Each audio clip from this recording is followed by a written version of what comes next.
네, 이어서 마켓 키워드 시간입니다. 우리자산운용 김학주 전무님과 함께 시장의 주요 이슈들 점검해보고요. 시장의 시사점을 찾는 시간입니다. 전무님 어서 오십시오. 네, 안녕하십니까. 오래 기다리셨습니다. 오늘 저희가 시장이 워낙 흔들려서 앞서 진단을 좀 하려고 시간이 많이 됐고요. 다른 어떤 때보다도 좀 오늘 또 오셔서 어떤 얘기를 김 전무님 하실까 궁금한데요. 먼저 미국의 그 출구 전략 얘기가 최근 시장에 전반적으로 좀 부담을 주고 있지 않습니까? 그래서 9월쯤에 할 수도 있다는 얘기도 하고요. 네. 미국 정부가 정말 그 경기 상황에 확신을 가지고 있어서 출구 전략을 하려고 하는 걸까요? 할까요? 예, 아무래도 이제 네. 증시의 가장 그 커다란 요인이 이거 같아요. 출구 전략. 네. 그래서 여러 가지 이 마이너한 얘기들은 많이 하지만 이게 가장 중요한 영향을 주는 것 같고요. 근데 사실 출구 전략을 할 만한 그런 상황 형편은 못 되는 것 같은데 네. 그래도 계속 얘기가 나오지 않습니까? 그럼 왜 그럴까를 생각해 보면 한 두 가지로 생각해 볼 수 있을 것 같아요. 그러니까 이제 첫 번째는 미국이 실업률 6.5%부터 이제 출구 전략을 하겠다고 그랬는데 그때 하면 한꺼번에 하면 늦어요. 그러니까 지난주에 말씀드렸던 것처럼 여러 가지 부작용들이 나타날 수 있거든요. 그러니까 금융 시스템이 무너질 수도 있고요. 네. 그러니까 할 마음이 있으면 지금부터 해야 되는 거예요. 특히 이제 미국의 지금 재정 적자가 GDP 대비 한 10%를 넘다가 이제 4%대로 줄어들었잖아요. 이유가 어떻든지 간에 이제 그 연준의 그 양적 완화 부담은 많이 줄어들었다는 건 사실이죠. 또 하나 이유를 들어보면은 지금부터 돈을 푸는 것, 양적 완화는 약간 위험하다고 생각하는 것 같아요. 그러니까 지난 5년간 이제 중국이라는 나라가 굉장히 무분별한 성장을 하는 바람에 이제 그 원자재가 슈퍼 사이클 그렸잖아요. 네. 그러니까 이제 원자재를 갖고 있던 나라들, 그러니까 브릭스, 그러니까 브라질, 러시아, 인디아, 그다음에 사우스 아프리카, 동남아나 호주도 마찬가지인데요. 그러니까 그런 나라들이 광산 투자를 굉장히 많이 했잖아요. 근데 최근에 이제 중국이 상당히 정체를 겪으니까 이런 나라에서 문제가 발생하고 있어요. 그러니까 버블이 터질 가능성이 있다는 거죠. 지금 한국도 그렇고 미국도 그렇고 주식의 그 신용거래 비중이 사상 최고예요. 그러니까 그만큼 사람들이 굉장히 그 위험 자산에 대해서 투기를 하고 있다는 거죠. 근데 이런 상태에서 여기서 터져버리면 그러면은 굉장히 문제가 심각해질 수 있으니까 더 이상 가기 전에 미연에 끊어보자 하는 그런 두 가지 심리가 작용하고 있는 것 같습니다. 지금 말씀해 주신 그 두 가지는 굉장히 그 상식적이고 합리적이고 필요한 조치이거든요, 사실은. 예, 출구 전략을 한꺼번에 쓰면 위험성이 크니까 단계적으로 쓰겠다. 그리고 여기서 더 이상 돈을 풀었을 때 위험성도 인식한다. 이 아주 상식적이고 필요한 조치인데 문제는 이제 시장의 반응이죠. 그렇죠. 미국이나 우리나 이제 시장이 양적 완화를 줄이겠다고 하니까 급격하게 지금 분위기가 식고 있는 겁니다. 예, 출구 전략을 어쨌든 단계적으로 돌입하게 되면 국내 증시는 영향을 심리적으로 받을 수밖에 없지 않을까요? 그렇죠. 네. 지금 한국 같은 경우는 이제 별로 안 좋을 수 있는 거죠. 그러니까 네. 출구 전략이라는 게 뭐냐면 결국은 이제 달러 강세를 의미하잖아요. 결국은 이제 그 돈이 이 아시아 이머징에서 빠져가지고 미국 쪽으로 갈 수밖에 없는 거니까. 네. 과거에 이렇게 달러 강세가 생겼을 때 이 아시아 신흥시장이 한 번도 좋았던 적이 없었던 것 같아요. 그러니까 그만큼 자금난이 발생을 하는 거죠. 그러니까 미국이 그거를 미연에 방지하기 위해서 일본한테 돈을 풀어라. 그랬는데 그게 네. 지금 잘 안 되고 있지 않습니까? 그래서 일본 같은 데는 아무래도 1940년대 미국이 했던 거를 그대로 한번 해보려고 했던 것 같아요. 그러니까 이 국채 수익률의 상한선을 딱 정해놓고 돈을 막 풀고 그게 이제 상한선을 이렇게 돌파하기 시작하면은 무한대로 돈을 찍어서 이제 그거를 금리를 눌러놓겠다. 네. 그래서 사람들이 예금하기 싫어하게 하고 민간 투자를 한번 이끌어보겠다. 이런 식의 얘기를 했던 것 같은데 너무 쉽게 상한선이 뚫려버리니까 지금 속수무책인 것 같습니다. 결국 이제 출구 전략이 시행이 되면은 이제 신흥시장이 취약해지고요. 그만큼 부도 기업도 많이 늘어날 수 있을 것 같고요. 이제 미국과 달러가 상당히 안전한 자산으로 가니까 그쪽이 여전히 좋아 보입니다. 한국 증시 같은 경우는 지금 이 산업재 같은 경우는 2분기 실적이 조금 또 민망할 정도로 안 좋게 나올 수 있을 것 같고요. 네. 그리고 IT 같은 경우도 이제 2분기가 피크고요. 3분기부터는 이제 아이폰 미니 나오면서 이제 이 스마트폰이 범용화되지 않습니까? 그래서 이익이 한꺼번에 무너질 수 있을 것이다. 그러면 한국이 도대체 남는 게 무엇인가? 이런 생각을 하게 되는데요. 결국은 이제 우리의 소원은 통일인 것 같아요.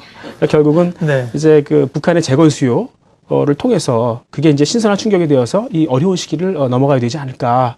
이런 생각을 좀 해봅니다. 그래서 2015년 12월에 이제 그 한미연합사의 이 전시 작전 통제권이 이양되지 않습니까? 그것도 좀 같은 맥락이 아닐까. 그쪽도 한번 좀 신경 써봐야겠다 생각하고 있습니다. 네. 산업의 그 구조적인 그 요인들이 많이 있죠. 지금은 이제 뭐 달러의 그 통화 얘기를 하셨는데요.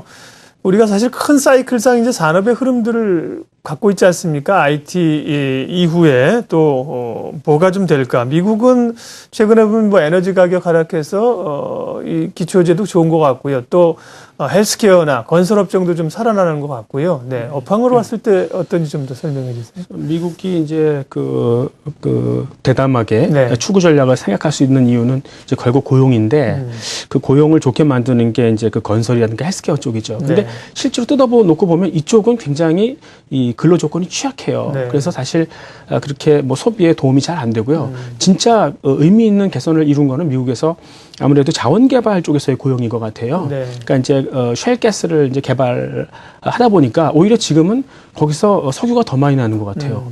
그래서 처음에는 가스를 팔려고 그랬는데 그렇습니까? 나중에 보다 네. 보니까 네. 기름이 한 7대3으로 더 많이 나오는 거예요. 네. 그래서 이제 북미에 새로운 오펙이 생긴다. 뭐 이런 말까지 나오는 거죠. 그래서 지금 이러한 그 셰일 오일의 그 채굴 단가가 한 뭐 배럴당 40불 정도니까요. 네. 지금 심해 유전 같은 경우는 70불, 80불 정도 되지 않습니까? 싸잖아요. 이게 경쟁력 있는 그 유전이거든요. 네.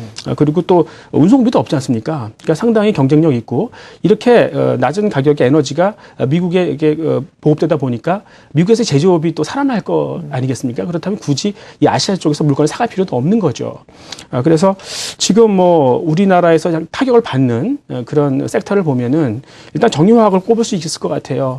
최근에 유럽이나 뭐 호주나 이런 데서 정유화학 설비가 다 포기되거든요. 그러니까 팔려고 그러고요. 그러니까 어떤 사람들은 이거 구조조정 되는 거 아닌가, 이제 좀 우리나라 정유화학 업체 살아날 수 있는 거 아닌가 이렇게 생각할 수 있을지 모르겠지만 불행하게도 우리는 포기해야 되는 쪽이 아닐까 이렇게 생각을 하고요. 네. 그리고 이제 그만큼 운송 수요가 줄어들 수 있으니까요. 그러니까 미국 쪽으로 수출하는 게 그만큼 줄어들 수 있으니까 이제 해운 쪽도 상당히 좀 도전이 될 것이다 이렇게 보고, 이 커머디티 가격도 이제 이 에너지가 많이 보급이 되니까, 그리고 또 달러 강세로 가지 않습니까? 그러면은 좋지 않겠죠. 그래서 우리가 좀 버려야 될 것들, 버려야 될 섹터들은 이런 것이다 이렇게 볼 수 있겠습니다. 네. 산업재나 소재에 대해서 우리도 이제 기대감들이 많은데요. 지금 좋다는 건 이제 미국 얘기고요. 우리는 사실 경쟁력을 좀 더 잃어가는 상황입니다.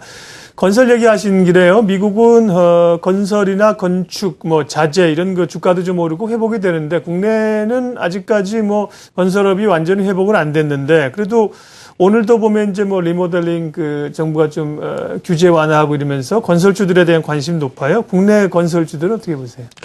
글쎄요, 저는 아직 그 비즈니스 모델이 없다고 생각하거든요. 네. 그러니까 중동에서 한참 잘하다가 결국 이제 요즘에 나오는 거 보면은 2011년도에 수주했던 것들 수익성 딱 보니까 굉장히 민망하게 나오는 거죠. 네. 그래서 적자 수주 때문에 주가가 이제 폭락을 했지 않습니까? 최근에 조금 올라왔거든요. 그건 아무래도 이 동남아 쪽에서의 발전 플랜트 수주가 좀 늘어났던 것 같아요. 그러니까 이 동남아 같은 경우가 중국에서의 성장 동력이 넘어가면서 이제 전기가 부족해졌지 않습니까? 근데 자금 조달이 잘 안 돼서 그 발전소를 못 졌었어요. 근데 이제 이 베트남 같은 경우도 이제 전기료를 8% 이상 올려주면서 이제 민자를 많이 유치하려고 했었죠. 그 효과가 나타났는지 최근에는 이제 그 발전 수요가 많이 생기거든요. 근데 이 중동에서는 이제 가스 발전이니까 그건 좀 쉽거든요. 근데 네. 이 동남아 쪽은 아무래도 석탄이 많이 매장돼 있으니까 석탄 발전인데 이거는 조금 어렵고 그러니까 고부가이고요.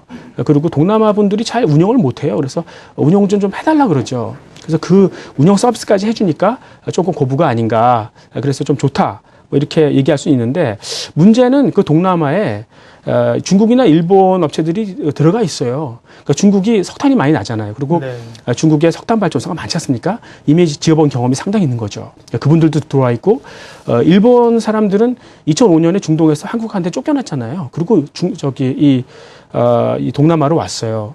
특히 이제 석탄 발전 같은 경우에는 이 보일러가 핵심 설비거든요. 근데 일본이 거기서 경쟁력이 있기 때문에 그들과 싸우는 과정에서 수주했을 때 과연 수익성이 얼마나 될까? 이거는 의심해봐야 된다라고 생각하는 거죠. 예. 그래서 이 한국의 건설업을 보면은 원래 90년대 말에 지금 도산했지 않습니까? 그러니까 현대건설도 그때 이제 망했었고요. 그러다가 힘들었는데 이제 노무현 씨 덕분에 2000년대 중반에 조금 뭐 한국의 부동산 시장이 살아났고요. 네. 그리고 이 중동의 어떤 그런 그 중국이 만들어준 슈퍼 사이클 때문에 중동이 돈 많이 벌었죠. 그래서 이제 많은 플랜트를 발주를 했었거든요. 근데 그 이후에 이제 그 수혜가 끝나고 지금은 비즈니스 모델이 다 없어진 상황이에요. 그래서 새로운 비즈니스 모델을 만들어야 되니까 그때까지 수업료를 많이 지불해야 된다. 뭐 이렇게 볼 수가 있겠습니다. 그래서 이 우리나라 건설업이 다시 이제 살아나려면은 글쎄요. 제가 보기에는 이제 그 남북 통일 이슈와 함께 북한 재건에 대한 어떤 수혜 뭐 이런 것들이 가장 확실한 그 캐탈리스트가 될 텐데 그때까지 좀 시간이 필요하지 않을까. 그래서 이 건설은 낙폭 과대에 대한 반발 매수 정도이지 않을까 이렇게 생각하고 있습니다. 전무님 이제 그 발등에 떨어진 불에 대해서 좀 질문을 드려야 될 것 같습니다. 우리 시청자 여러분들이 그 큰 그림도 상당히 고견을 듣지만은 오늘 당장 지금 코앞에 지금 닥쳐 있는 문제가 삼성전자 관련된 부분이 지금 시장에서 2분기 정도의 이익이 피크를 칠 가능성이 좀 있지 않느냐 이런 얘기가 나오면서 오늘도 상당히 좀 많이 하락을 하고 있는 부분인데요. 이 부분에 대해서 어떻게 생각을 하시는지. 사실 다 예정돼 있던 부분 아닙니까?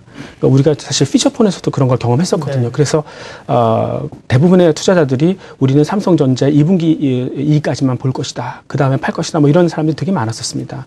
최근에 그 HTC라는 데 있잖아요. 거기가 원이라는 그 스마트폰을 내놨었고, 그리고 이제 그 소니 같은 데도 이제 엑스페리아 같은 데가 이제 스마트폰을 내놨었어요. 그 스마트폰의 가격이 한 대당 400불 정도가 되거든요. 삼성의 갤럭시 S4가 600불 정도니까요. 싸죠. 근데 인기 좋아요. 그리고 조금 있으면 9월 달에 이제 그 애플의 아이폰 미니는 300불대 나오는 거거든요. 그러니까 그런 거 보면은 이제 스마트폰이 범용화 됐구나. 이렇게 생각이 되는 거죠. 그래서 이게 피처폰이 원래 보급률이 한 40% 정도에 도달을 했을 때 과거에 삼성전자의 영업이익률이 확 무너지면서 이 피처폰이 범용화되고 네. 이제 아주 저부가화되는 그런 현상이 급격히 벌어졌는데 스마트폰이 올해 그래요. 올해 보급률이 40%에 딱 도달을 하는 거죠. 그래서 지금 관심은 삼성전자는 어차피 그동안 굉장히 비정상적인 그런 이익을 먹었고, 과연 이제 스마트폰이 범용화 됐을 때 LG전자와 같은 세컨티어가 한번 피처폰의 사례처럼 다시 한번 튀어 올라올 수 있을까 하는 그런 관심만 있는 거죠. 근데 좀 긍정적인 면에서 본다 그러면 이 LG전자는 원가 경쟁력이 그래도 있잖아요. 왜냐하면 부품사들을 갖고 있으니까.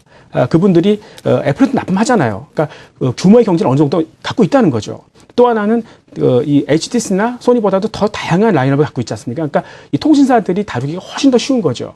근데 반면에 약간 좀 부정적으로 보면은 스마트폰은 그래도 똑똑해야 된다. 그러려면 운영 체계 OS가 중요하다. 근데 이 OS를 특히 이제 각 나라별로 다 그 개조를 해줘야 된다. 과연 엄청난 양의 그 소프트웨어 인력들이 필요할 텐데 그런 똑똑한 인력들이 LG전자에 올 것인가?